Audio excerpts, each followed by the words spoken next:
కానీ మీరు చేస్తున్నది మంచి అయితే మీరు నిజంగానే గత 5 సంవత్సరాల రాష్ట్రంలో సామాన్య ప్రజలకు మేలు చేసి ఉంటే మీరు నిజంగానే గత 5 సంవత్సరాల లాండ్ ఆర్డర్ని ఎక్కడ దుర్వినియోగం చేయకపోతే ఈరోజు మీ మీద దాడులు చేస్తున్నా లేకపోతే మిమ్మల్ని అరెస్ట్ చేస్తున్నా లేకపోతే మీ వైఎస్ఆర్సీపీ కార్యకర్తలను ఈరోజు జైల్లో పెట్టినా కూడా ఎందుకు సామాన్య ప్రజల దగ్గర నుంచి స్పందన రావట్లేదు?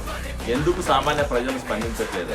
ఎందుకు మీరు ఈరోజు వైఎస్ఆర్సీపీ సోషల్ మీడియా మీద మీరు ఏదో వాపోతున్నారు కదా, అది ఇప్పుడు ఇదైపోయింది.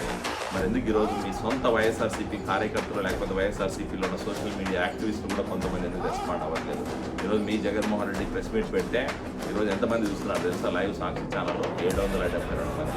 అంటే మన రాష్ట్రంలో ఉన్న మండలాల కంటే ఒక 100 మంది ఎక్కువ చూస్తున్నారు. అంటే మండలానికి ఒక్కరు కూడా ఈరోజు మీ సాక్షి ఛానల్ కానీ వైఎస్ఆర్సీపీ లైవ్ కానీ చూడట్లేదు. అంటే జగన్మోహన్ రెడ్డి మీద ఎంత వ్యతిరేకత ఉందో, జగన్మోహన్ రెడ్డి అంటే ఎంత ఇది ఉందో, విరక్తి ఉందో ప్రజలకు అర్థమైంది.